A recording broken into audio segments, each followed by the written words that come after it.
Hello, everyone, and welcome to the Coach Support Show, where science meets strategy. Now, you will have noticed that I am sitting down this week. The camera's not actually quite in the position that I'd want, but it's because it's Labor Day here in France, and during the day, me and my wife decided to go for a cycle ride, which was amazing, but I don't think I can stand up, especially not for 90 minutes.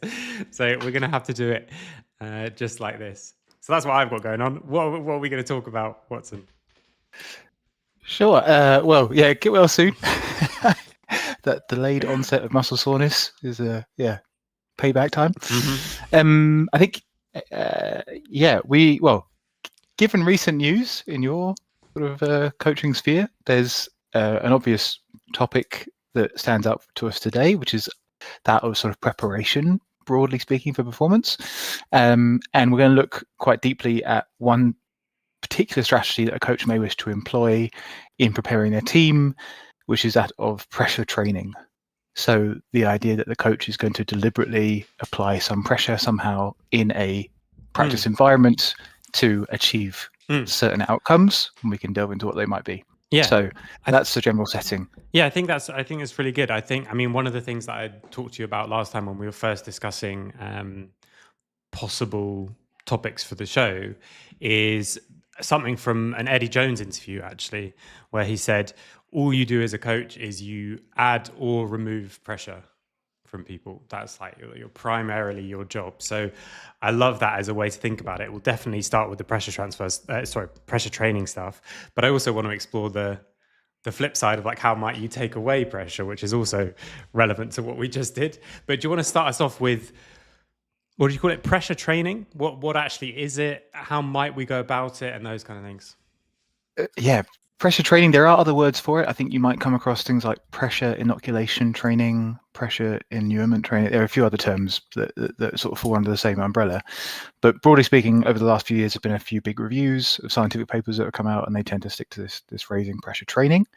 And the idea is that it's simulated practice that has elements of pressure within it, which are hopefully relevant to an upcoming performance in that sports context. And the general target is to improve performers' ability to handle and manage the, let's call it, stress, pressure experiences in the upcoming performance. So that's probably an important thing to just stress, that you're preparing players to perform when it comes to that actual high pressure performance environment, and you're doing the best thing. Well, you're trying to engage in an activity where players feel something akin to that experience and can develop the processes, the psychological skills to do well in that upcoming environment. And one thing that's come up a lot in our conversations is this idea of making sure that stuff is always, as much as possible, kept game specific or kind of training specific. Is that still the case here? Like, is being able to deal with any kind of pressure a good thing still, or does it have to be pressure for, we'll use League of Legends as an example, pressure in a League of Legends game, or can it be just pressure in general? True, good point. You already caught me out with the transfer question.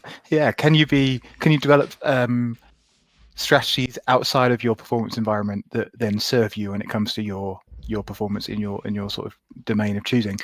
I'm sure that's probably the case. I think there probably are psychological skills certainly we can learn and apply in different performance contexts. I think there probably is a good degree of transfer there.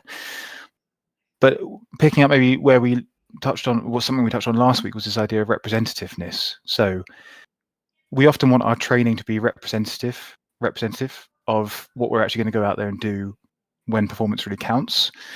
And the same goes for this pressure training. So if there are some elements of consistency between the training environment and your ultimate performance environment, that's likely to serve you well. If the context in which you're training is different to where you're going to perform, that's likely going to set you up for suboptimal or failure. Suboptimal performance failure. So that's pretty key. Yeah, it reminded me of a story that from a book that I read years and years ago, but I absolutely think is amazing, which is it's the Josh Waitskins book, but I can't remember what it's called. That's really bad. the art of performance or something like that. I can't remember. That's terrible. Look That it rings a up. bell. Josh Waitzkin, he's amazing. He just did a Joe Rogan podcast as well, which is also very good, although very MMA focused for the first couple of hours. If you're not interested in that, but anyway, so he is basically a high performer. When he was young, he was a chess prodigy. His dad wrote a book and then they turned it into a film about him, which is called Searching for Bobby Fischer. So if anyone's seen that film with Ben Kingsley and stuff like that, that's him. He's a real guy. That's what he was doing when he was little. And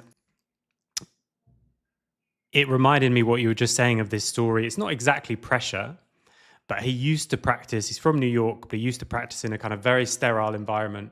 You know, I want to be full focus, so no distractions, make sure there's no like sound going on or anything like that. And it was very good for his study of chess. But in tournaments, sometimes he would crumble under the pressure, but also actually sometimes people would specifically do things to mess with him. So supposedly there was someone who had a strategy which is just tapping a chess piece, like when you take them on over the board chess, you take the piece off, tapping it somewhere, and just gradually speeding up the tapping, just making you a little bit more like nervous and stuff like that. Putting you on edge. But one of the things that helped him a lot was that he changed the way he was training, and again in New York, training with the window open kind of thing. So there's always just this sound going on. There's a sudden police siren. There's construction noise in the street, all that kind of thing. So not exactly pressure, but the idea of just making sure that you're not completely sterile in the environment that you're in. Yeah, I would think loosely fit under that sort of category of training activity, because you're, in that sense, you are training sort of concentrate on the right stimuli. Like you're trying to put your focus in the right place. So against competing demands. And one way of sort of ramping up pressure in a training environment is to add competing demands. So if the outcome of the activity matters in some capacity and you add demands, that's perhaps going to be interpreted as pressure by those performers, and they have to do well in the face of that. And that requires certain skills to be developed to be able to do that in the performance environment, in the performance setting. So that is highly relevant, definitely. And yeah, I mean, you see it a lot in that effect of sort of sanitizing training and then going into a performance environment, and suddenly it's not sanitized anymore. It's a bit rough and in your face. And a classic for the sort of sports coaching world would be the isolation of X's and O's. So if you're in a basketball setting, I often sort of lean on basketball as my sports example. If you're in a sports hall and you run through a play with your 5 players and you say, at this point you're going to run to this spot, you're going to make the pass here, cut to the basket, so on and so forth. But then, and you rehearse that and you do it really, really well. You could do it with your eyes closed. And then you go into a game and suddenly people are trying to disrupt that. They're shouting at you. They're sort of obscuring your vision. They're in the way, and it's not as clean as it should be, and your performance suffers. And that's a classic example of, like, you're not training under sort of representative conditions. You're training in isolation, and that has a place probably. But in terms of improving performance, we need another level in training to help you overcome that. And it just comes down to the fact that performance is a contest, and we've spoken about limits of control in what we can control as performers, as coaches, and it's a contest. There are people there planning to disrupt what you want to do, so we should train to handle those disruptions. And so actually one form of pressure training that has been tested quite a lot in scientific contexts is planned disruptions. So a coach, for example, will deliberately interrupt the flow of an activity with something unexpected, for example, and see how players respond. And with a sort of sophisticated debrief and explanation and maybe another go at it, even setting players up to expect it, if it's, depending on the level, that can be very effective. And if you think about just that way of planned disruptions, perhaps esports is the best setting to think about a planned disruption, because I mean, how often have we been in game with a remote team and one player's internet drops out and we're on we've got a long pause while that person sort of tries to get back on, and what do we do in that interim? Has that interrupted our thought process? Have we let sort of external thoughts encroach on our performance and get the better of us, and how are we working through those sort of disruptions? So that's one interesting strategy. But yeah, you can see all sorts of applications for disruption, things like that. But I have heard, maybe we don't want to go too specific too soon, but I have heard, and having been around the sort of league scrum environment an awful lot, I have heard from multiple coaches that if we could ramp up the perception of pressure in scrims, you've got a golden goose there. Like you have really cracked it, because that's possibly, from the conversations I've had with coaches, one of the hardest things is to make scrims feel like they really matter. Yeah, I think we can get into that. We'll get into that a lot later, I think. What I'd like to do just quickly first, if you don't mind, you have a couple of examples there of whether it's free throws or just any kind of basketball shots, those kind of things, like finding a way to do that. Other examples that I'm aware of from just sports stories, I know in the All Blacks, when they had their unbelievably dominant period, they used to have, I can't remember what they called them. I don't think it was like pressure sessions or something like that, but they did have a time where they were going to basically mess with them. The coaching staff was going to basically mess with them. So they would have a game playing against the second string kind of thing, but refed by someone who's one of their refs, professional ref, all that kind of thing. But the coach, Steve Hansen, would tell them, okay, now send off our captain. Like, just find an excuse to send him off, and it'll be completely unfair. And let's see what they do. Like, let's see if they deal with it well, or even if they're just annoyed by the fact that it's completely unfair. And it's like, send him off for some random minor infraction.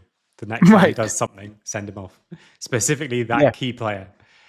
So they used to do stuff like that, which I think is quite fun. Sounds excellent. Another kind of a slightly more silly example, but I think amazing, is from Razzie Rasmus, who we're definitely going to talk about later when we talk about roadshows. There's also, if anyone's interested, a tool in, I would say not even rugby, I think it's one of the best documentaries I've ever seen, Chasing the Sun. There's 2 seasons of it, which are very, very interesting. But they were playing France in, I think, the semi-final of the French World Cup in Paris, in the Stade de France. And in the week or however long they had leading up to the game, while they were training, and there's footage of this, that's why it's so funny, Razzie, the head coach, is following them around, wheeling a speaker around, which is playing La Marseillaise, the French song that they sing at all the games. And you hear the players talking about it, and they're like, at the beginning, we thought it was kind of funny. And then after not very long, I just get so pissed off when I hear that song. And then when it actually happened in the game, they're just like, we've been training all week with this specific song blasting like in our face by our coach who's standing behind us. So those are some examples that kind of jumped into my head when you were talking. But what other things could we do to maybe mess about with the pressure in any context? And then we'll start talking specifically about league and specifically about how important it might be. Yeah. So there are some examples that I'll definitely touch on. One of the ones I've used before in a basketball coaching setting was before I sort of went down the journey of really trying to understand these strategies.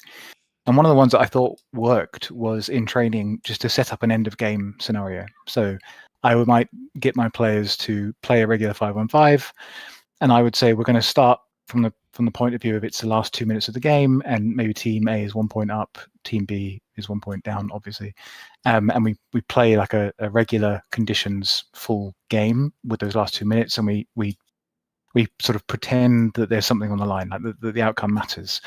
But that's quite a naive application of this, because I'm missing certain key pieces, and that's why research is really, really useful. Because there was a review published in this year by an Australian group, not a review, sorry, original research article published in an international journal, and some very, very well-established Australian researchers. They basically compared the perspectives of elite coaches in certain more traditional sports with a framework for designing and implementing pressure training. And this framework, just to briefly cover it, has three aspects to it. So it has the design of the pressure training, it has the implementation of the pressure training, and it has the debrief and review of the pressure training. And it's essentially a framework for making pressure training as good as it possibly can be. So if you're a coach, you should think about these three areas as a framework. The design would be, and this is where I think we can all find value in just this initial step. The design is, rather than us as coaches having the idea and then going into training and saying, let's do this, it's really, are we sure we know what makes the players feel pressure, and opening a conversation about when do you feel pressure? Like, when is that when are things most on the line for you? When are you feeling like the most elevated, intense emotions around performance? Like, what are those conditions? And you might get some unusual responses that you weren't expecting. It's a hard question, right? Because also it's even hard to acknowledge that you feel pressure. I mean, we work together on a team where we talk to the players about pressure and about you feeling pressured. And the one player that I would say as a coach who had the most negative reaction to being pressured, I think if we just take the simple example, in scrims, he was way better and very consistently much better than in competitive games. He said, well, I never really feel any pressure. And I always play the same. So that would be the danger of starting these conversations. It's quite a difficult thing to approach, isn't it? Yeah, absolutely. They've got to be sensitive to it as well, because you don't want then to undermine that player's self-esteem or self-confidence by saying, well, clearly. yeah, actually, I mean, you're terrible as soon as pressure's on. Yeah. By the way. The wheels are falling off when we enter competition here. Yeah, absolutely got to be sensitive to it. However, I think even just the action of opening up the floor to say like what matters is really important, because also within that design step, you will want to introduce that this is going to take place. So if you're the coach and you're intending to use a pressure training session, you want to let people know that it's going to come up, and you might want to have a conversation around what does it really mean to you to have pressure training, because we know from scrims that some players might feel that any attempt to modify that training environment is futile and it's just scrims, let's just get through them. So having the idea of you applying some artificial level of pressure might for some of the players be seen as a bit of a joke and not to be taken seriously. So you want to make sure that there is some recognition this is going to happen and understanding of the value of it. And a really important part that I hadn't thought about in that design phase, when you're thinking about creating a pressure training activity or drill, an important part is that you don't necessarily, for it to be effective, you don't necessarily need to have the full performance feeling. So it's not unsuccessful if you haven't felt exactly like you would feel on stage in the final of your event.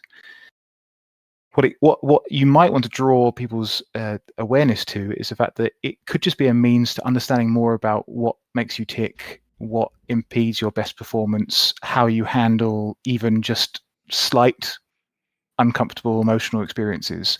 So even though we might not be able to replicate to a sort of one-to-one level the intensity of experience you might have under pressure, if we can maybe mirror it even slightly, or even get you thinking about it, maybe we help you identify what really matters for you in terms of performing at your best under some pressure. So if we can just frame the pressure training in the right way, there is value to it, even if it's not necessarily going to be identical to that intensity of experience on stage. And I think it's going to be very hard to get to that level of intensity. So you have to say there are other points of value to doing this. And there might be for some players their first experience of ever doing it. So it could be really valuable and a really interesting exercise. And ideally, we help them develop these skills that they can then use in performance. But there might always be those players that feel like, I don't need to prepare for pressure because I don't feel it, or I'm exactly the same in things. And we have to use every skill we have in the communication toolbox to be diplomatic in those situations, but also draw our attention to maybe other benefits of doing this. So once all that's in place and you've decided, okay, pressure training is the thing for my team, and I'm going to try and come up with an activity for it, that's when representativeness kicks in, and you start to think about what is actually going to be relevant here to introduce as a stressor, so or as a sort of a source of pressure. And that then we move into sort of implementation. So how do we actually implement these strategies, and where's the pressure going to come from? And so there are sort of competing, not competing, but there are different layers to this. So you can think about demands. So you can think about task demands. So am I going to ask for a certain level of performance in a shorter amount of time, or am I going to set a challenging goal that's maybe beyond what we usually achieve, and I'm going to use all my skills to make it feel like that is important and matters to us? So we can change those demands pretty hard in League. And on the other side, we can think about consequences. And I think this is appealing for a coach because it's very tangible. And so I was reading this paper earlier, and some of the consequences they listed were just common consequences that get thrown around, but some of them make you raise an eyebrow. So they were things like maybe eating a chili, or doing some push-ups, or they went as far as to say, like, they have an instance of people saying, let's use some social evaluation pressure where we put your poor performance online in some capacity, or we just introduce observers that really matter to you, and when you're in that training environment, you know you're being observed by someone whose opinion you might care about. So there are different means of doing that, and I don't think I necessarily resonate with many of them. I think the sort of esteemed observer is an interesting one. I was thinking that, and I instantly thought of academy teams have a great tool for that. Like if you can have the head coach of your main team come and watch scrims once in a while, those scrims are going to be quite different than others. Yeah, I fully agree. I think that one for me works the best in League, because if you can do it ethically and introduce, especially in the academy system where the access is, it's in everyone's interest to keep what goes on strategy-wise confidential. If you can bring that big figure in who has a lot of presence maybe, and people want to impress them, into a scrim environment, it's going to raise it a notch, we would imagine. So that's one of the consequences you can introduce. Interestingly, in sport, I think traditionally the paper was saying there has been a tendency to use physical consequences. So if we don't achieve this, and this player has 10 press-ups, for example. But the paper was also saying at the elite level, these athletes are physically so well trained, that's nothing for them. So doing 10 press-ups is like, it's not going to add the pressure that we want to. It might be useful for League, but it depends. You would have to scale it nowadays. 5-10 years ago, I think 10 press-ups already would be a good punishment for everybody. But nowadays, you would have to scale it, because there are some people who've really embraced this whole side of performance, and there's some people who are still doing a bit more of the traditional esports approach. So it could be scalable depending on during the boot camp, you get as many press-ups as possible from everybody, and then you scale the punishments based on that. One thing as well that came to mind in terms of a way to have pressure, and I don't know what you think about this, it's one of those things that we of course have less control over as a coach, although I think you can put your fingers on the levers, as it were, a little bit, is pressure from teammates. So not that this is a healthy or positive thing or something that you should do, but it's something that people always said about training with Michael Jordan, was that he would never let you slack up in training whatsoever. And he's a sort of having that kind of enforcer figure to make sure that any mistakes are talked about and are brought to everyone's attention and are shown in front of everybody, which I think can often in League as well come easier to a player than to someone else. What do you think about something like that? I mean, again, it does mean as a coach you are giving the player the ownership of that, as long as you're doing it like officially and you've talked about it. I think it's not something you should just let naturally happen and never address. But what do you think about it in general? Yeah, I love it. I think we're in this competitive world for a reason. We are competitors, and I think you can't watch The Last Dance with Michael Jordan and not see his will to compete supersedes everything, regardless of the environment. So in training, he wants to win, he wants to prove himself. And I'm sure there are numerous people like that in competitive gaming. So at any level, I think people want to do well. So if we can make it a bit of a, bragging rights to the winner, and you don't want to be the poorest performer in the group, if you can bring attention to that, and you can do that, I think, ethically and in a non-derogatory way, and in a sort of, it's a word, well-spirited way, a well-reasoned way, I think that would have a good effect. The specifics might be tough given the different roles in league, for example, like No, what statistics I you think want to bring I it to. think in general it can be really applicable. It's stuff like, as a coach, especially when you're trying to manage the thing that you have 10 minutes or 20 minutes and you don't want to talk about 20 different things. Mostly, for someone like me especially, I mean, there's coaches who can do it themselves, so this is not a tool for everybody. But for people like myself who maybe want to be a bit more horizontal, is the terminology we used before, but a bit more, letting it, like, I think enjoyment and fun are really big aspects of it, and I want to make sure that that's a big part of things. And so I'm probably not going to talk about when someone just messes up something simple and dies. But if it happens multiple times, it gets to that point where, like, it should sort of be addressed, and having a player come in and talk about it, I think, can be really good. And when I say before, making sure that you do this and it's kind of addressed, addressing it with that player and saying, like, look, I really want you to be like my enforcer on the team, and we've all together agreed on these certain standards that we're not going to slip on, and I want you to make sure that we're doing that and make sure that people feel pressure to live up to those standards. And of course, if you can also have it as a player that people look up to already, that's going to be a better situation probably. But I think that's a way to do it. And I don't think the roles confuse it too much at all, because it's kind of obvious things. It's basically like obvious falling down to us past our standards in the game, because you're not focused, or you're just flipping something, or you're just trying something that you shouldn't try, and as long as you can define those times where you shouldn't do that, then I think having a player come in and make sure that people feel pressured to live up to those standards can be really good. But then, of course, it can be dangerous too. I think you've aced the test, honestly, because you've used a couple of words there about, the idea of maybe having a conversation with a player to establish what, quote unquote, a baseline. So where are you at in terms of your performance? What might be acceptable? Where do we want you to get to? And then the sort of a really nice layer to the pressure training is to manipulate it over time and be consistent with your use of it, and see and sort of try and suggest what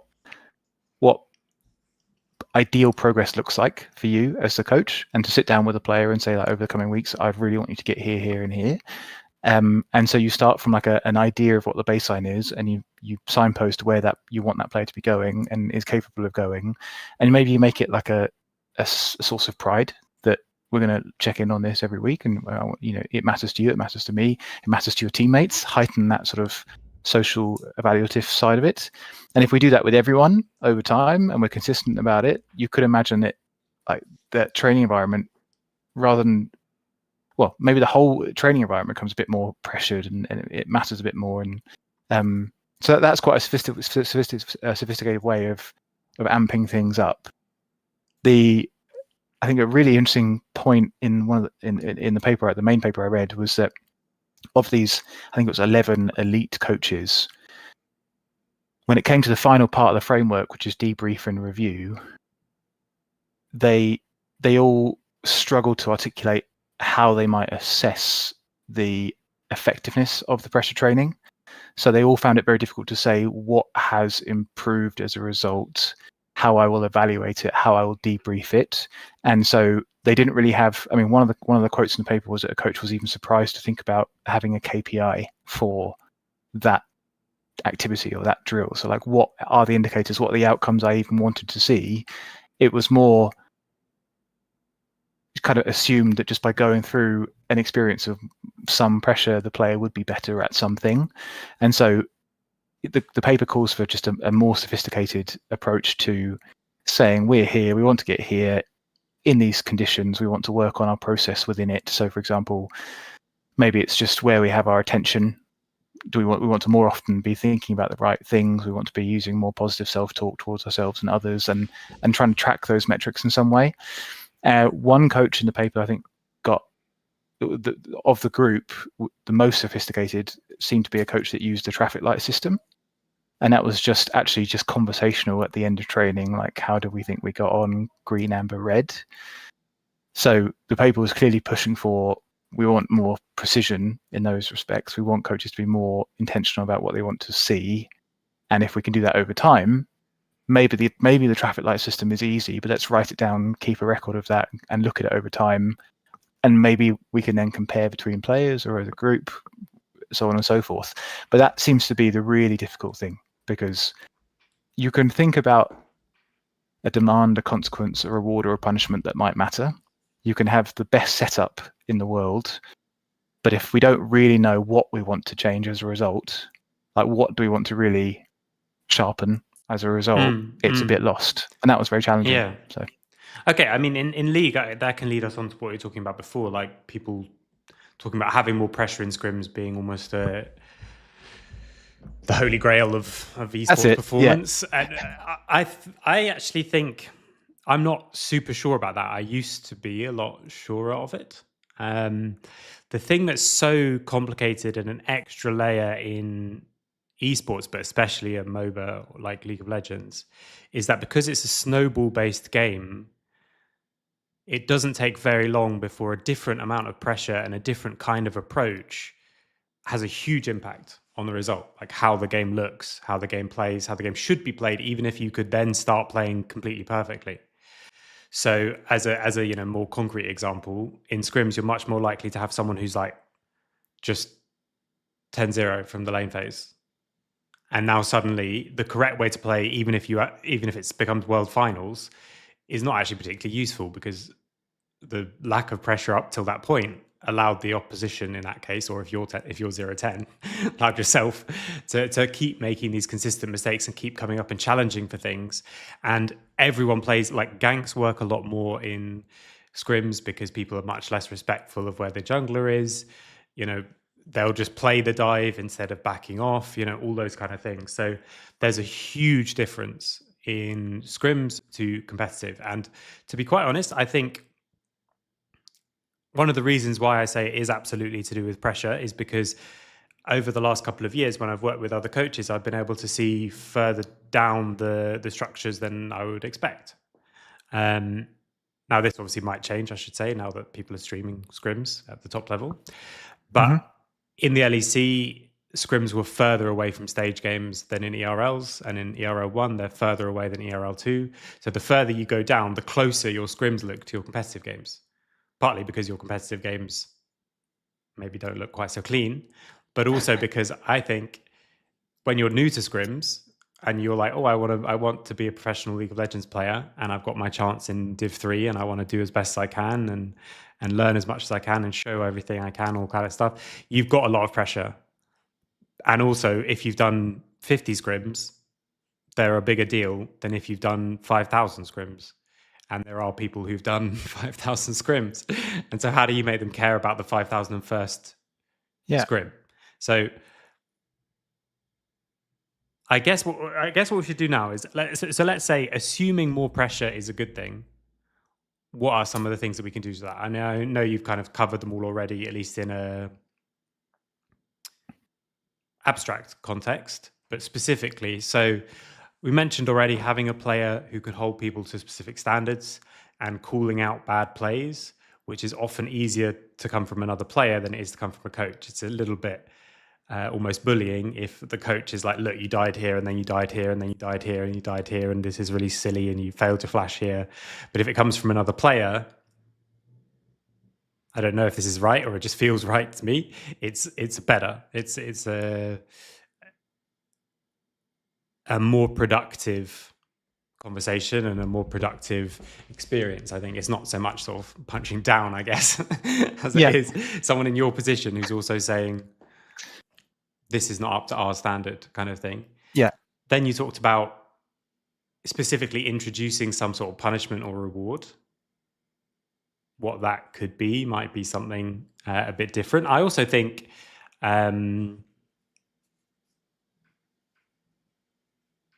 that you can do that with the other team, because you just want to make your team care more about winning. So if it was a streamed scrim, maybe you would care more about winning, actually. That's already a useful thing. But silly like tweet bets or something, like, okay, we're going to scrim another team from our league this week because this is not happening. This is a hypothetical, because we're not playing them for 2 weeks or whatever. And let's say on that day, both teams agree that rather than playing 5 games, we're going to play a best of 5 and we're going to try and win. And we're going to focus on trying to win. And whichever team wins, the other team has to tweet that this team are amazing and super cool and know everything about league. I don't know, anything like that. So there's those kind of things. But anything else kind of come to mind? Well, all of that. Like you can apply different ones, and of those ones you've said, there are certainly relevant ones. My personal approach would be I do like the simulate the conditions of competitive. So I've seen league coaches who are doing this, where they, in the scrim room, they will have speakers that simulate the crowd noise. They will even enter the room in the same way, like in a line. They might even do the bow or whatever, and then they'll take their seats. And like, you're trying to just get into that mindset of almost you're simulating what's going to come in performance. So conditions are similar. Maybe just the structure of that training will be similar. You're doing a sort of a best of 5, so you're playing a best of 5. You add I love like the social evaluative component. So if you have someone there who's judging your performance, who you think matters. So I don't necessarily think I'm really curious about streaming scrims. I'd love to know from the player's perception whether that's just a gimmick or if there is performance pressure. But to heighten it, to make that specific, I would just let the players know. And this may or may not be true, but like, you may just say that, oh, I know that somebody such and such is tuning in. So in experimental research, you can get ethics approval to tell a few porcupines, and you can say, like, I ran an experiment once with sport coaches, and part of the brief that they read ahead of the activity was that they would enter a room. The coaches would enter a room and they have to do a task. And I would say, as they're in the room sitting down and they're reading their sort of consent form to sign that they're going to take part, I would say, in the next room is such and such pro coach of your sport who is dropping by today, and they're just going to tune in. And there'll be a camera and a red light would be on. It wouldn't actually be filming, but it would have the feeling of like, oh gosh, someone that matters to me is there judging my performance. And if you can achieve that, difficult with like just the ethics of it, because you don't necessarily want to be lying to players, and you need to be doing it with some awareness that they understand the purpose of pressure training and how it's being used, and that and the other. But it can be done. And so if you're streaming scrims, you might say that you happen to know that such and such coach is tuning in, and you know this person was really keen to impress this person. So suddenly part of their pressure training is to deal with this external focus of their attention is drifting away to this person that matters to them, but actually you want them to be focusing on the game. So maybe their process that they're trying to improve is to distance themselves from those external distractions and focus on what's in front of them. And that's something you can discuss with, and you can sort of traffic like that afterwards with them and track that over time. So I like those things. But if you layer it up like that, and as you say, if you add consequences, my fear with consequences and rewards and punishments are that sometimes they can be seen as a bit gimmicky. And I think a lot of this stuff can be seen as quite gimmicky. Possibly, especially you're right, especially the rewards and punishments and stuff like that. Yeah, like and the tweet is I do think an interesting one. I think actually, especially if you had a wider organization, you could also have a reward, like we go out for dinner tonight if we win, or something like that. But I think it's always good if you can somehow, I don't know how I would actually do this, you can somehow get a reward that also includes the coach or some of the staff, as a kind of like flip side, which is always quite a funny one. So it wasn't to do with pressure at all, but one of the most successful reward/punishment things that I ever I ever did with the team was because we were in a house in Berlin for the LEC, and it was we'd only just moved in, and it was actually already it used to be a different teams, and it was really in a bad state. And because no one had lived in Berlin before, we didn't have at that stage, we couldn't organize like a cleaner to come that quickly, and so it needed to be cleaned. And so basically what we had as a rule was if someone's late, they're going to stay for 15 minutes after scrims and they're going to clean. And if no one's late, then I'm going to stay for 15 minutes and clean. And it was the second part that was much more effective. So we had at one point, very early on when I suggested this, and like, because I didn't mind anyway, like I didn't mention that like I would probably just do it. If no one did it, I would just do it because I think it affects me more than it affects the standard esports player. But at one point early on, I think it was Cato even was like running around waking everyone up to make sure that I was going to clean up at the end of the day, which was perfect. Like that, it just means I'm not going to go around and wake people up. It all happens how we wanted it to. But something on those lines would be. I don't know how you could do this around a winning or losing situation, but it could be something. Even you're like, we'll go out and do something, and if we win, the org pays for it or the coach pays for it, and if we lose, the players pay for it or something like that. I don't know. Yeah, credit cards into a bowl. Random pick. Whereas KDA has to pay. What I like about that is actually it's probably not typically, those kind of approaches aren't typically within like the pressure training literature. But what you're essentially doing there is you've identified that in a previous tournament, the team was late to the studio, and that interrupted our performance. So you're thinking about how can I incentivize better standards, or like how can I incentivize the behaviors that will lead to the performance that I want? And that's the way I think we should be thinking about pressure training. So you're not just blindly pressuring or trying to inspire, like heighten emotional experiences. You're doing it for a purpose. Like there is something you're trying to address. And so I love that example. And, like if lateness is an issue and you see that impacting performance, then okay, well, I think we can go back and forth on this for ages, but I realize it's already been 45 minutes. So, because I wanted to talk about the other half of this before we get. So, apologies, we're probably not going to get to the third topic, which is the finding your coaching philosophy. We'll try and get to the second though. But we gave some examples there of how you might increase the pressure.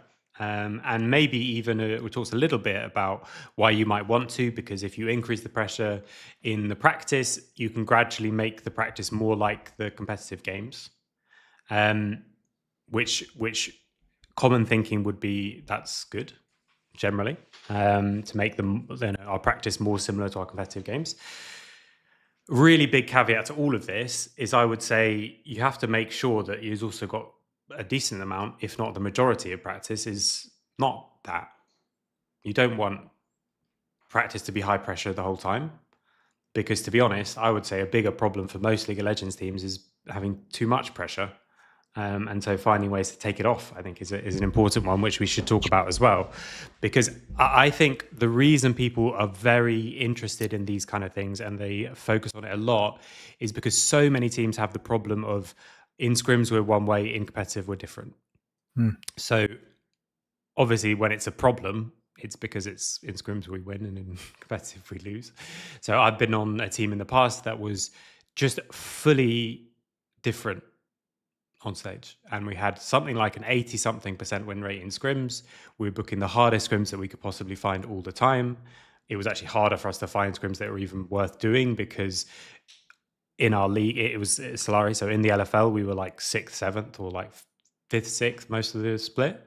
And so the best teams from everywhere else took the best teams, and the LEC teams took the top teams from the LFL at that stage. And then we would just win every scrim game and just do all the things right and focus on the thing that we were trying to learn from the competitive game from before and execute it really well gradually throughout the week, get better and better at it. And then the competitive game rolled around and it was like watching a completely different team suddenly, and hearing a completely different team as well, very importantly. So I think that's where a lot of this idea of wanting to increase the pressure in practice comes from. And we have explored a bunch of ways to do that. But if the idea is to bring them closer together, we absolutely should explore the other side, like taking pressure away from the competitive game. And like I say, I think actually most teams, not all, but most teams are probably better in scrims in general. If they actually were trying to win and playing with no pressure, they would be substantially better than trying to win and playing with pressure. So how might we go about that? So again, actually, at the top of the show, we talked about this Eddie Jones thing. His example he used was that before a Six Nations, he told James Haskell, no matter what happens, you will start every single game. And the reason he told him that is to try and take as much pressure away from him as possible and just say, okay, I can leave it all out there and try things and play how I want to play because I know the next game I'm starting anyway. And he played way better than ever before. So actually the example was to take pressure away. So I think all this like pressure training and stuff is really, really useful. But are there ways to take pressure away from competitive performance? I mean, the ones that are less replicatable, but for example, we had yesterday actually, is upper bracket. So this is like a free shot. And that was the kind of messaging for the team. It wasn't actually, should have probably pushed it more, although I guess it's hard to say that now considering what happened. But this is our free shot because we lose, we're going to get another shot later on. Like we're going to get another try to beat them and to take a game of them. So at the very least, let's come away from this not thinking we should have tried this thing or should have tried this thing. Let's just like leave it all out there. But that's, that's leaning into the situation when the situation allows you to take some pressure away. How might you just try and take pressure away from performance when there's no substitutions? Contracts are really short. You can't lie to players and tell them that people are not going to care if they do badly or not, because sometimes a couple of bad games in a row is enough to not only lose your job there, but lose potential jobs. I mean, there were LFL players this year who were fired after 4 competitive games. So how might you take pressure away in a competitive environment? Great question. So I think reverse engineering the conditions we created earlier is good. And thinking about the terminology we used earlier, your example of being assured the captaincy over time, if you did it in the way where it was, if you perform badly, I'm taking the captaincy away from you, that would be a consequence. So if we use that term consequence again, the player would be anticipating that happening in a bad performance, so they really want to perform well. That's a level of pressure. So if we if we go in the other direction, you're targeting a consequence and you're saying this isn't going to happen. One of the things with that, so the example was being picked on the starting lineup, right? But in league, everyone is the starting lineup already, and there aren't really captains in league. And if there are, people don't necessarily want to do it. It's not a role that's, but there are subs sometimes, and we've seen mid-split changes in rosters, and we've seen benching, and you could make the assurance that you're not going to get benched. But yeah, I would say maybe a problem that we have with that is that is the default thinking. People don't think they're going to get benched until they find out on Twitter that they have been. And so they were not having the pressure of thinking they might be benched because they thought they weren't going to be and they weren't playing well enough. And then they were. And so because most teams don't take subs seriously, like you have to have subs because you have to for the rules. And oftentimes it's like if the coach is high elo enough, you put the coach down. So if you had a 10-man roster, then you could, but then it's like you make a situation with more pressure so that you can take some pressure off by saying that they wouldn't get replaced. So the current default, if I just keep playing devil's advocate, the current default is that there isn't the pressure of being replaced, because the current default thinking is I'm going to play out my entire contract because I'm signed, and often the contract ensures that they're going to start or they're going to keep their salary and not start. Like Yeah. it's quite So this is heavily favored. if we get our framework. Remember, design, implementation, debrief, and review. Implementation is to talk about consequences. If we go all the way back to design, one of the first questions was like, what is pressure to you?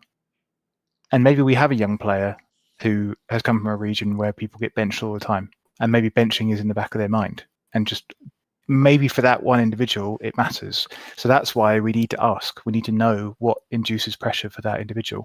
But yeah, maybe not a widespread example, but certainly thinking about sort of reverse engineering those pressure conditions. So if we feel like the team is maybe at a point of some sort of burnout perhaps, and feeling the grind of the pressure over time, and we need to reverse engineer that a little bit and say, well, okay, it's the pressure to perform in front of people is wearing on us. So we're, I'm assuring you this week we're not streaming scrims, and I'm not inviting an observer to spontaneously jump into our Discord and watch us play.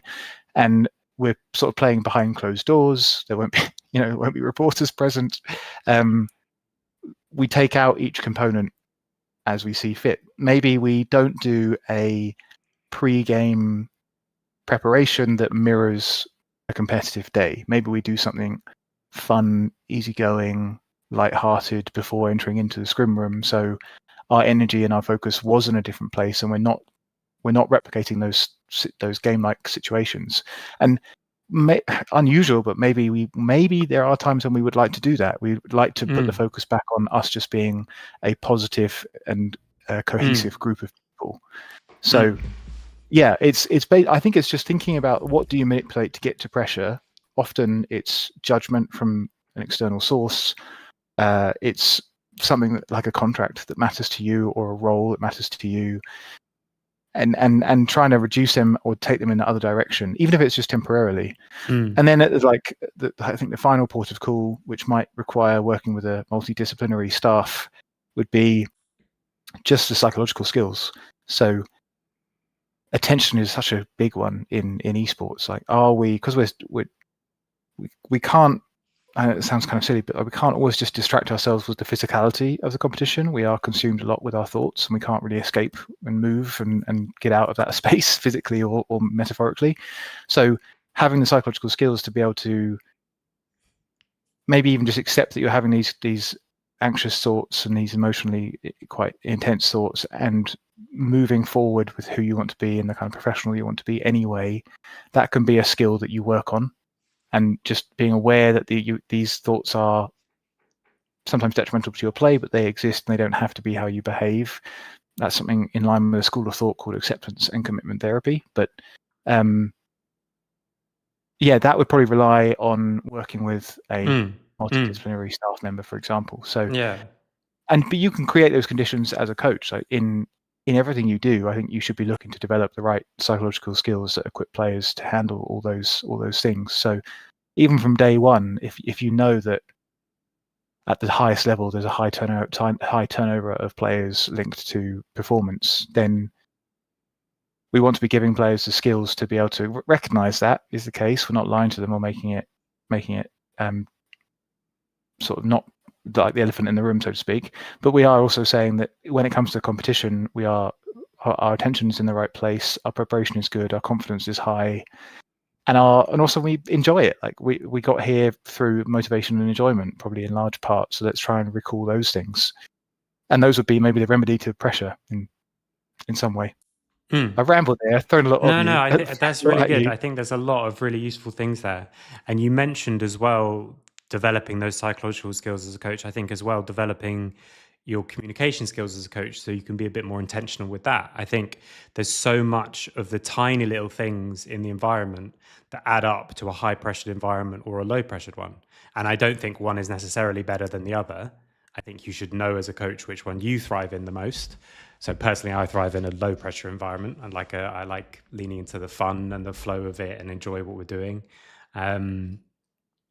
And all the little things that you do around the environment, the way you talk about things, have a big impact on that. So even just constantly talk about good things as much as possible rather than bring up mistakes reduces the pressure and encourages people to try more things and to go for those plays in scrims and in the professional games. I think that can be really important and not maybe something that's really measurable, but worth thinking, okay, how does the environment, even the online environment of our team, push us towards pressure or push us towards away from pressure? And I think that's Mhm. actually a really useful thing to consider. Also, some of the things that you mentioned there we've done before, which is great, starting with like games and things like that, or even there was a team where pressure was a big problem. And I was working with a friend of mine, Jamal, who's a rugby player, obviously a lot more familiar with pressure than any of us, having been in the Premiership for 10, 15 years or whatever, but is also a character, I think is the nice way to say it. And so he's just hilarious. And for our pre-game routine, rather than doing like warm-up games and stuff like that, which can be very useful, but also can increase the pressure, because if the warm-up game goes badly, or even just the fact that you're coming together to play a game is like a little bit tiring and all those kind of things. Instead, we did a Kahoot quiz 15 Mm. minutes before, Excellent. where actually was less even about, there was occasional things like we put some of the scouting information in there of like things to bear in mind, and do they, where's the jungler most likely to go, or those kind of questions. But mostly they were just silly questions, and Jamal went full out on the quizmaster character, got like a suit jacket on, like big glasses, and all those kind of things, and just made everyone just like laughing and just enjoying it like that. And that was a good way to kind of release all that pressure. And yes, of course, 5 minutes before, when you start getting into lobby, it does start to come back. But at least if we can maybe lower the pressure bar coming in, then that can be something that's useful and can be something that can help. I reckon so. Yeah, that sounds brilliant. And for the players that were nervous and feeling the pressure, like having that moment of respite, you've got to assume that's beneficial in some way. And even more tangibly, it might just draw their attention to something they can latch onto while simultaneously having those more anxious thoughts. So, for example, oh yeah, I really get on with this other player. I really enjoy being around them, their company, their wisdom, and they can actually have that at the forefront of their mind, whilst also the pressure and the anxiety ramps up again. So that's a great thing. And yeah, it sounds awesome. I love that. The idea of him dressing, like stepping into the role as a quizmaster. That's great. He's looking for any excuse to, really. And then one of the other things that I'd like to get your opinion on, of ways to take away pressure, is well, it's firstly talking about it, but then secondly, it's sort of perspective. But the first thing that it reminds me of is there's a coach, an MMA coach, Faraz Sahabi, who's worked with some of the greatest fighters of all time, including like George St. Pierre and stuff like that. And he used to tell him all the time, I can't remember exactly how he phrased it, but it's something like, don't be the star of your own movie. And you're not scared of fighting. We fight every single day. You're scared of the cameras, and you're scared of like what might happen if you win, or what might happen if you lose, because he was one of those people who got to the point where like it's not even enough for him to win. If he doesn't dominate, it's like there's headlines.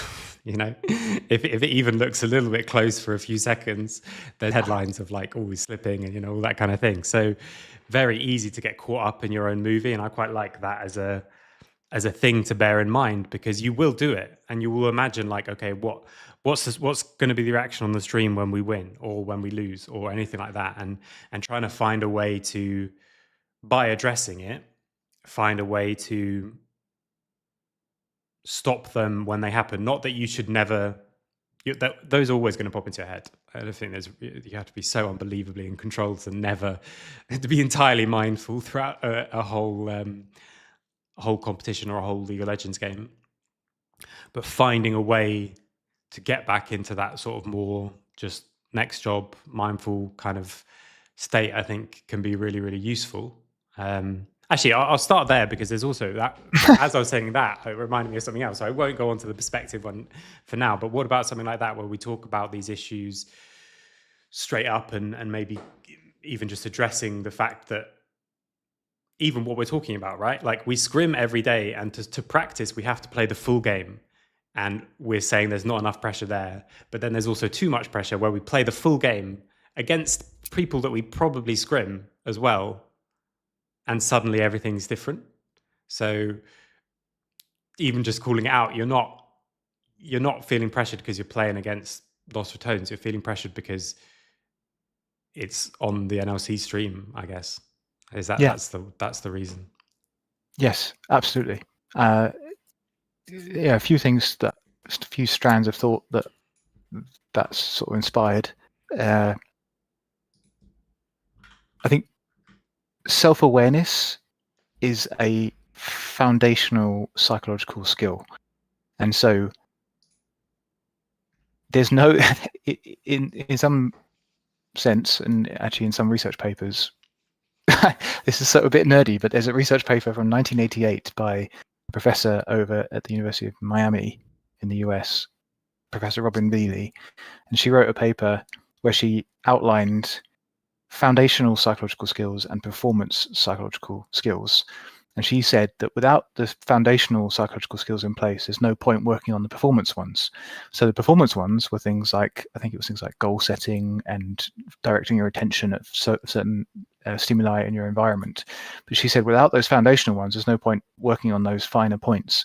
And the foundational ones were things like volition, so your motivation, your drive to actually be there and be present and take part.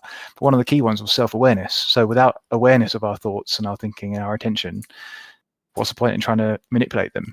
So even just by recognizing that there might be a shift in this player and working out why that shift might be occurring, and even just as basic as like, is it in what scenarios is it occurring? And the player comes to the realization that, oh, it's in competitive when it all kicks in.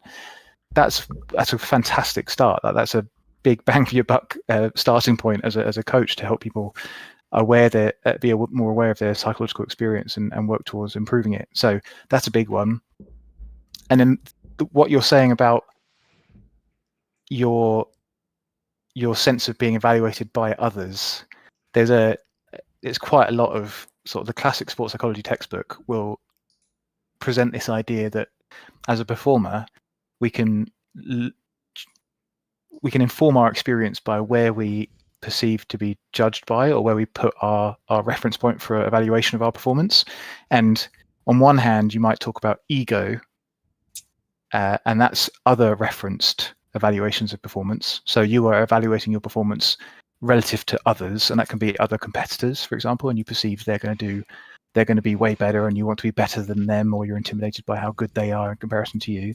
And on the other side of this sort of spectrum was mastery. So you reference your performance in comparison to yourself, and only in comparison to yourself. So what's driving you is this: I was this person yesterday and I want to be better than this person, or I'm disappointed because I was this person yesterday and I'm not as good today.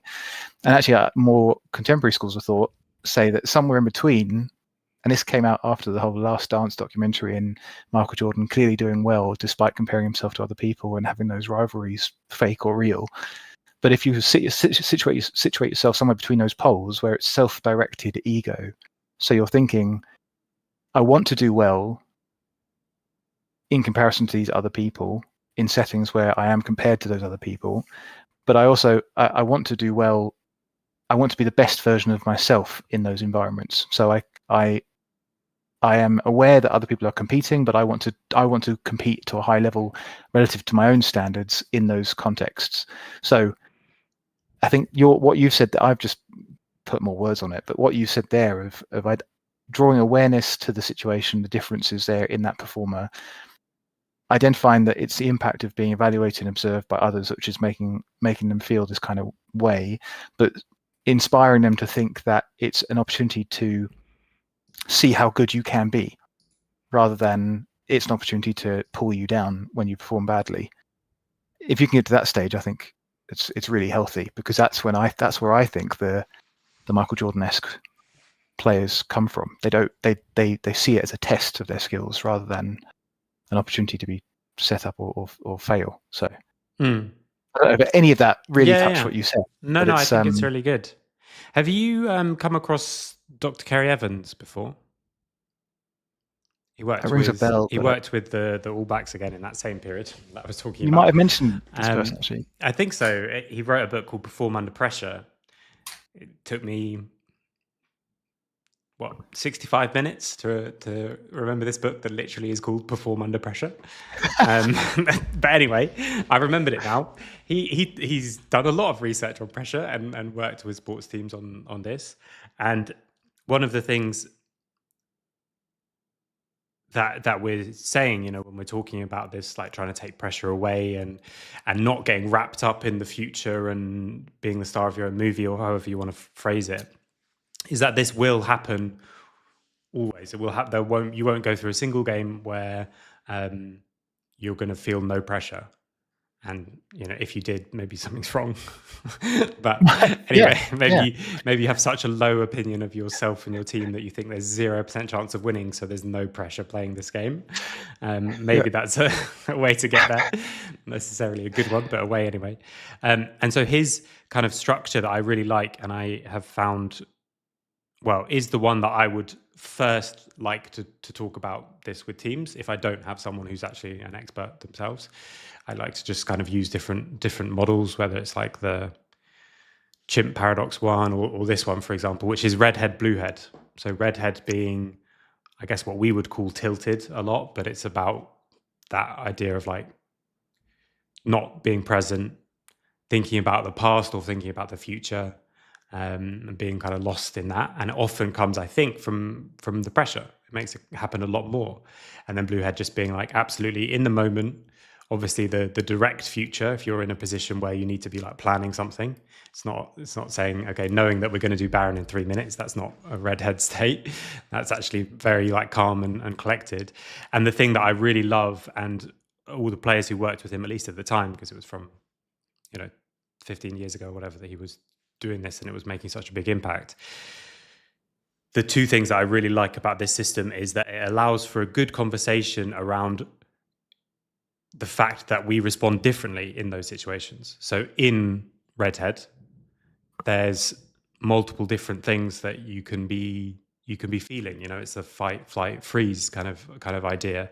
And what happens in league, I mean, people can, even if they're the kind of player who says, I never experience pressure or I rarely experience pressure, they probably will have some moments where they have felt really pressured. And you can start the conversation around, okay, in those moments, what actually you thinking? And you have some players who, because of the pressure, they just try and make more and more aggressive plays. They're like shout more, they're louder in comms, all those kind of things. All this, like, that would be our version of fight, considering you can't actually get into a physical altercation with the opponent. Although, of course, in sport, it's normally a bit more straightforward. Then there's obviously going to be situations and people who, like, you just want it to be over. And I've had that before. I mean, it's a hard thing to admit. You're in a best of five, and I just want it to be over. Like, I just want it to be done. And that's obviously a horrible thing, especially when that's normally when you're behind. And so it would go longer, would mean you'd be doing well again. But sometimes that is just the state that we're in. Or just like freezing and kind of being overwhelmed and just taking no action at all, which again, people shut down in games quite often, and you'll go through a few minutes of just not hearing from a certain player. And then the next thing about the system, like I said, that I think is really, really good is that it openly acknowledges that, like, you will go into redhead every single game. And so it's not a mistake to go into redhead for you, but it's our mistake as a team if we don't get you out of it. And I think that's such a powerful kind of shift and helps take the pressure a bit away from people even more, because it's like, I know that I'm going to go into this, I'm going to have these problems in every game, especially if you're on a team that's not doing so well and you are crumbling under the pressure and you are doing well in scrims but doing poorly on stage and all those kind of things. Going into every game, there's going to be moments where you're going to have whatever your redhead response is. And so it helps to take the pressure off by saying, like, firstly, let's talk about it. Let's be aware of that is going to happen. And then secondly, let's shift it's not a problem that you go into it, but it's a problem as a group if we all don't get you out of it. So that's his kind Fantastic. That's a summary of a book in a few unprepared sentences, but hopefully it's a useful thing to take some pressure off. Yeah, that sounds great, and a good way of remembering it. A very simple dichotomy there: blue head, red head. It reminds me of a psychological concept. It's called the challenge support matrix. I think it's a challenge support matrix, and it's essentially there are four areas where if we put on two axes, challenge and support relative to our performance environments, if you have low challenge and low support, you're in a place of probable stagnation. If you have high support, low challenge, you're in a place of probably a bit too comfortable. If you have high challenge but low support, you're in a sort of an unrelenting environment, which is almost certainly going to be challenging to continue performing to a high level within. But if you're in an environment that's characterized by high challenge and high support, you're going to be in a facilitative environment, a spot in which you're likely to thrive because the competition matters to you, the performance matters to you, and you feel like you've got the support to do well in those environments. So that's likely to bring the best out of you. That sounds quite similar to your redhead condition with the support of those around you. That sounds really that sounds really healthy. And as performers, we've got into these competitive contexts. What more could we want than the opportunity to test our skills, put our training on the line, and know that we've got the backing of those around us who want us to do as well as we can, and have some ability to support us to achieve that. Like that's what more could we want? That's great. Okay. Then the last thing that I want to get your opinion on before I've just came up with a thing that we can do to close out the show, which I'm going to put you on the spot with. Oh gosh. I think so. One time we had a conversation with chat as well about how do we improve EU. What I think actually we should have been doing the whole time, but now I will say, is that at the end of a podcast, we'll have 10, 15 minutes of Q&A focused on that specific topic. So I have, because someone was actually just asking, by the way, so I have been just about sort of paying attention to chat. I mostly pay attention because there was one time where we were streaming and for an hour Watson wasn't being recorded. So it's always at least in the corner of my eye, but I haven't absolutely seen all the questions or anything like that. So if you do have thoughts, opinions or anything about this whole pressure topic or any of the stuff we've been saying, drop them in the chat now. And in 5 minutes after we talk about one last thing, we can delve into some of those for the last kind of 10 minutes of the show. So the last thing that I wanted to talk about or ask you about, and it's one of those things where coaches use it a lot, or at least talk about having used it a lot, and it's mentioned in books like Bounce and that kind of thing as a way to reduce pressure. And I'm never 100% sure about it, I have to say. And I can come on to some of the reasons why in a bit. But this idea of perspective. So, okay, like coming into the game, because of the environment, if it's on stage, because of literally where you are, because there's thousands of people in the crowd potentially, you convince yourself that it's the most important thing. And again, comes back to this for us, a hobby thing of like, I can't remember exactly how I phrased this one, but it's just like next day, you know what we're going to do? We're going to wake up and we're going to go and train. And if we win, we're going to wake up and go and train. And if we lose, we're going to wake up and go and train. But even just the idea of like, it's not all that important. I think that's one of the reasons why I like a low pressure environment more, because I can't get it out of my head that I'm just so happy to be paid to play video games. So like, can we just chill out a bit with it? Like, it's not that serious. Like there's, if you can, you know, any kind of perspective, even what's going on in the world at the moment, you know, like it's kind of a bit of, I guess I can speak about that very briefly. It was actually while we were working together with Solari and we did that same session on pressure, was a week or 2 weeks after the invasion of Ukraine, and my then fiance, now wife, is Ukrainian, and it just suddenly, why am I scared about LFL playoffs? Like what happens either way, you know? And you tie up so much of your self-worth in doing well or anything like that, and you can convince yourself that it's unbelievably important, but finding a way to get some sort of perspective, is that a thing that we can use as a specific tool, or do people have to find that for themselves? The other thing that I would say, and one of the reasons why I sort of have a problem with it in a way, is like, it's quite difficult to like lie to yourself and tell yourself it's not that important. I think you have to do quite a lot of deep philosophical work to get to the stage where you realize that it's really not that important. And the important thing is even the relationship you have with your team is more important than how well you do, to be quite honest. So what do you think about that? Is there ways that we can use that as a coach to take off some of the pressure, and how might we go about it? Yes. So, I mean, I fully empathise with everything you said there, and also thank you for sharing that particularly evocative story. Like that's very emotional, of course. I think, yeah. So there's a few ways to tackle this. I think just perspective is just a nice word to remind yourself of as a coach every now and then, and to take a bit of perspective on if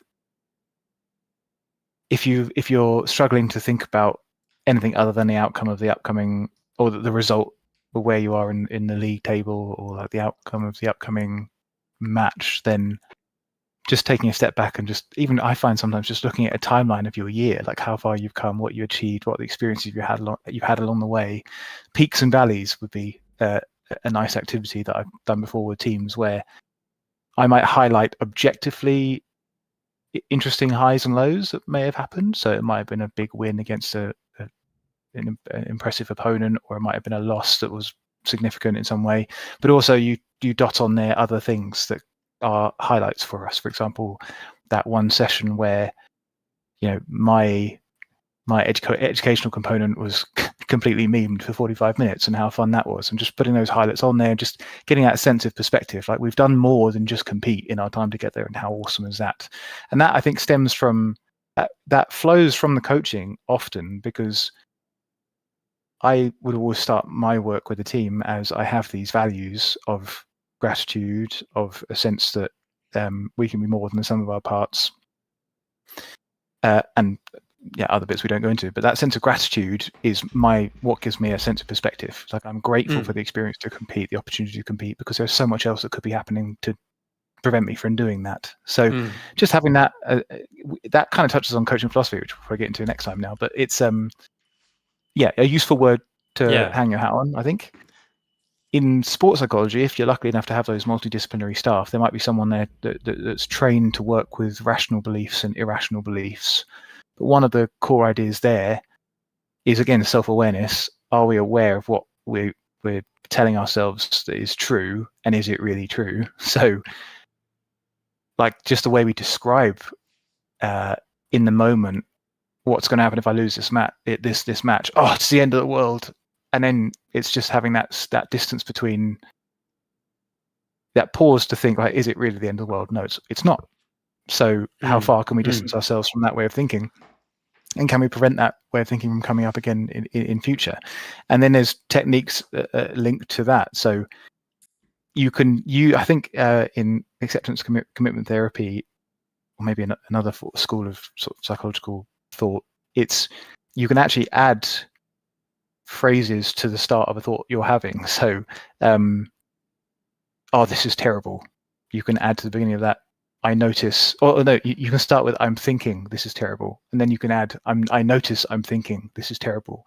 And you can start to distance yourself from it and start to evaluate that experience, that feeling. And you realize, oh, this is a fleeting negative emotion. It's intense now, but it will pass, because the half-lives of negative emotions are typically very short in comparison to positive ones. So once you've distanced yourself from that, can you either focus on a behavior that you can commit yourself to, or can you focus on something more positive that is more lasting?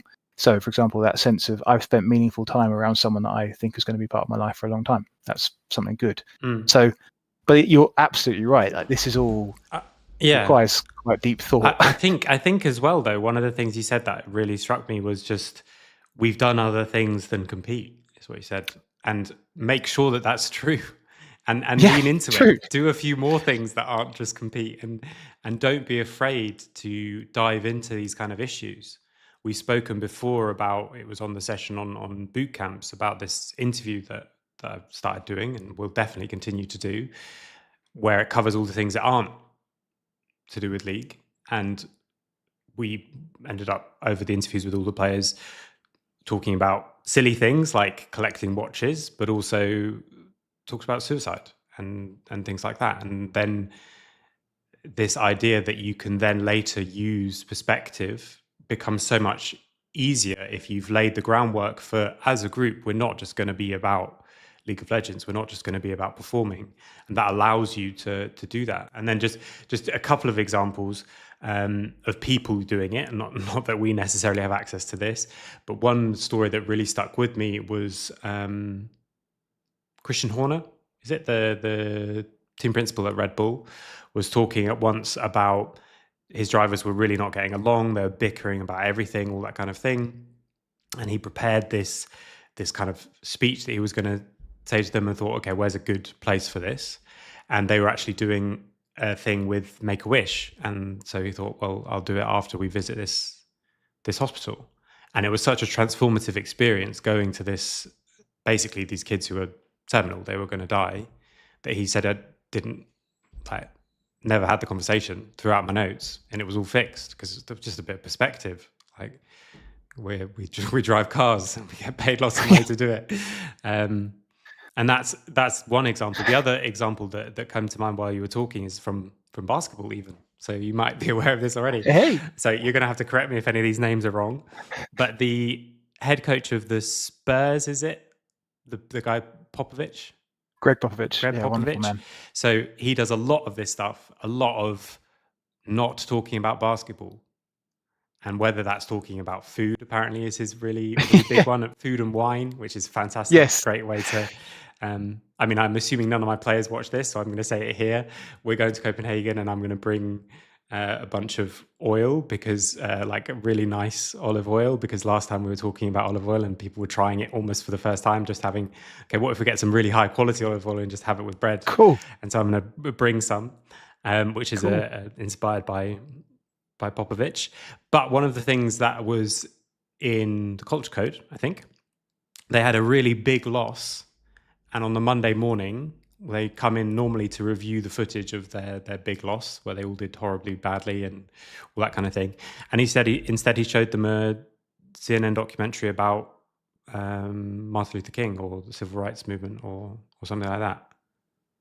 And that's what they did on the morning instead. And we go just consciously straight in for some perspective instead of for some Awesome. sort of punishment, as it were. Yeah. Awesome. I mean, that's inspirational, isn't it? That's like you're using this opportunity to be about something a bit bigger than yourself. So I think that's probably one of those aspects of culture that's really worth striving for. Like, if you can have that purpose that's more than yourselves, you can have that appreciation that you have the opportunity here to be connected to something that's bigger than just you in the performance environment. I think that's inspirational. That's likely to stay with you beyond your competitive story. So that's really quite powerful. But yeah, Greg Popovich is a great one for post-game interview. You've just lost in the playoffs. The question comes up, you must be devastated. What are you going to do now? And he'll say, I'm going to go get some dinner, drink some wine with my wife, sleep in some fresh sheets. How about you? And the reporter's like taken aback, because like no one speaks like that. Like, what are you saying, that competition doesn't matter? And no, far from it. He's saying that competition has its place, but it's not going to dominate my sense of everything I have. So yeah, it's awesome. Yeah, very, very good. And I think that idea of like we're going to be about more than that. You start to realize that that's actually the biggest reward. Those moments can be better than the moments where you win something. Where you actually really connect. Okay. Yeah. So we're going to try this thing for sort of 5-10 minutes. Next time I will put a tagged comment saying do leave your comments. So if you have thoughts on this pressure stuff, if you think we've said nonsense, absolutely write it in the chat. But also if you have any questions or advice or anything like that, please do so. So I'm going to read some of them that I saw from before. But first one from Barry in the chat most recently, which is, if you have a team that's mainly playing focused in officials and not in scrims, what could be your approaches to fix it? So for me, I would say that's the adding pressure that we talked about in the kind of first half. So finding a way to get some of this pressure training in. If again, actually, what I should say is, firstly, is it a problem? From the fact that you're asking the question, I think it is. But you could be a very relaxed scrim environment where we're still learning lots, and then in officials we play focused and well and good. Or it could be a very relaxed scrim environment, and you know that over a long time it's going to be a problem because we're not learning enough. But you want to add anything to that other than just the stuff that we talked about at the beginning? Look up pressure training and get lost in a rabbit hole for for hours and hours. Yeah, but it's on that seesaw, isn't it? It's which one's the problem? Is it the relaxed scrim environment or the tense competitive? Like, is it focus? This person used the expression focus, so I imagine that they're seeing behaviours that are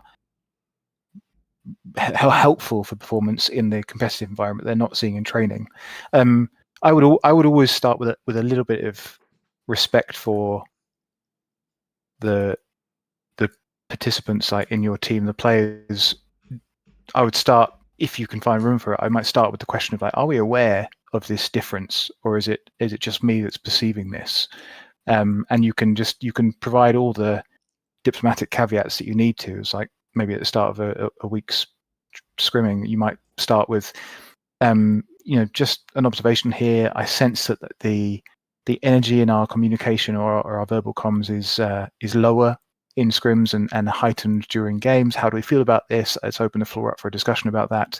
It might be that there is one player in your team that is very frustrated by this and needed a platform to be able to bring it to everyone's attention. It might be that everyone's kind of fine with it, and then that's probably the hardest case for you as a coach to deal with. But it could be that everyone senses it and they didn't want to be the first person to say it, and they're looking for a space to discuss strategies to do something about it. And so if you come prepared with a couple, you can drop them in then, or if there's a consensus that they want to try something, you can put some timeline to trying it and seeing and evaluating it, and try and engage them in discussion. But I think, you've got to start with, is this actually an understood problem amongst the team?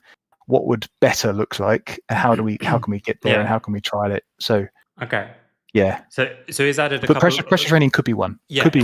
And I would say, based on the extra information that he's just added, pressure training is definitely something that's worth looking into, because you're saying, so we make mistakes in scrims that are really obvious and often individual, which stops us from learning stuff as a team because someone's just overstaying or just getting caught when they know something's probably there. So I think I agree, absolutely, talk about it first, but finding ways to increase pressure in scrims would be a useful thing. And could it just be as simple as restating and talking openly about, like, our values as an organization, as a team, coming to scrims with the right mindset of, I know my champion, I know what my champion needs to do, I've played enough solo queue games to be warmed up, all those kind of things can be a very, very useful conversation. I know you've watched some of our scrims, so don't take those as as an example. Freddie sometimes wakes up right before we start, but that's because of other issues.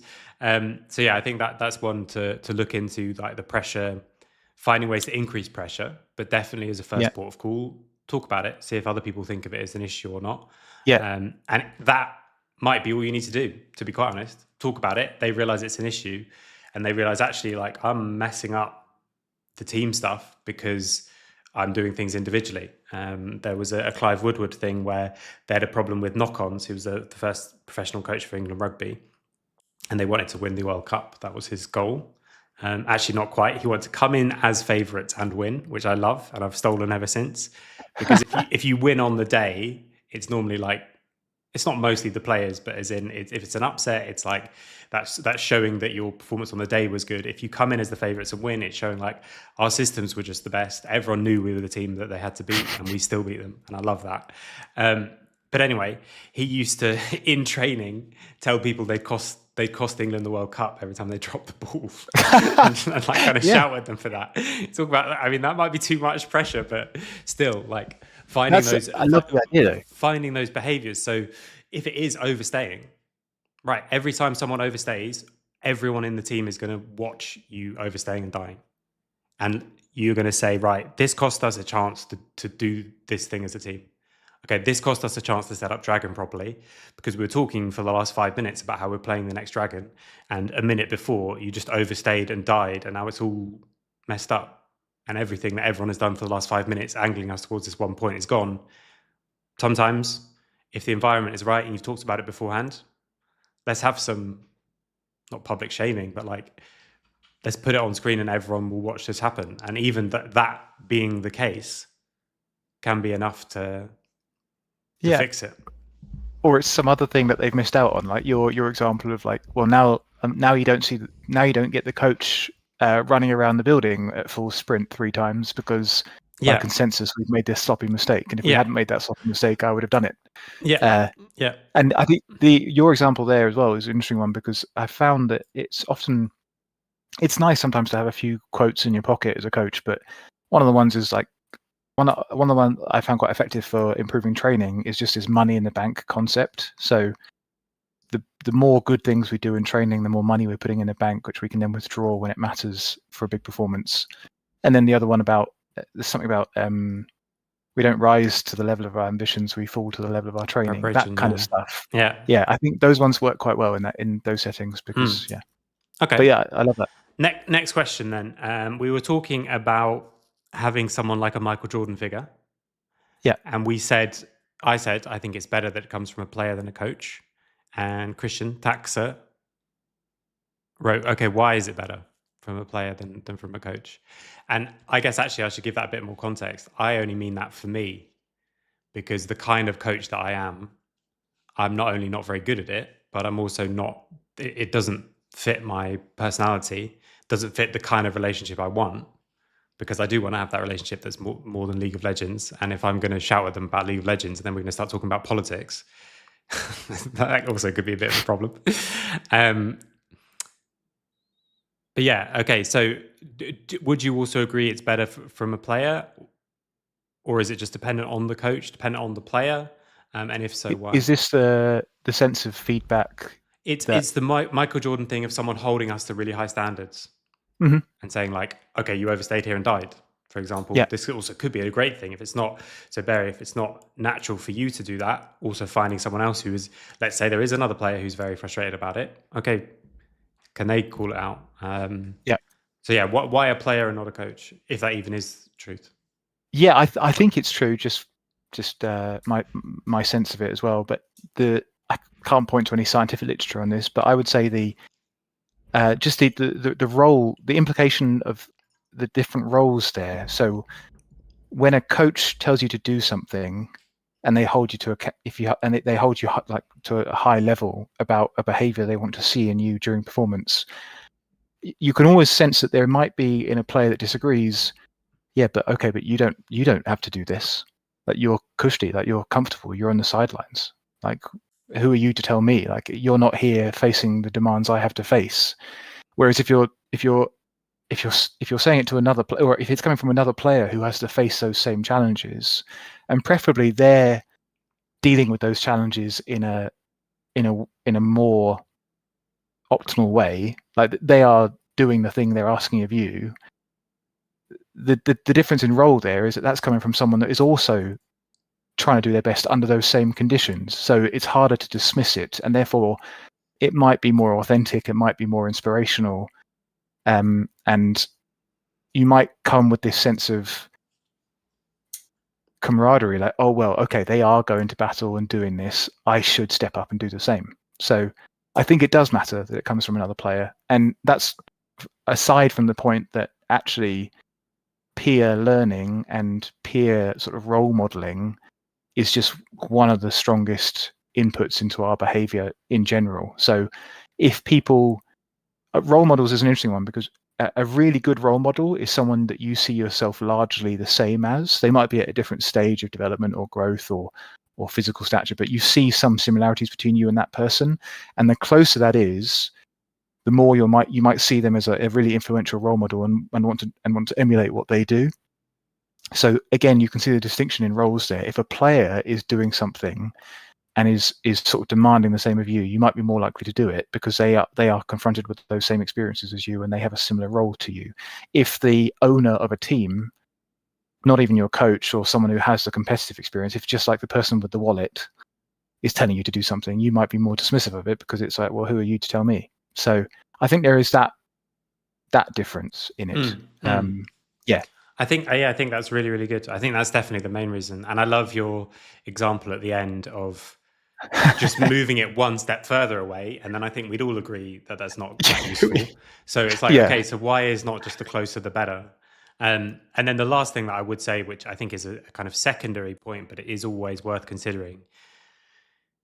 No matter who you are, no matter what you've done before, any kind of student-teacher relationship or coach and coachee will have some sort of power dynamics there that shouldn't be fully ignored, I think.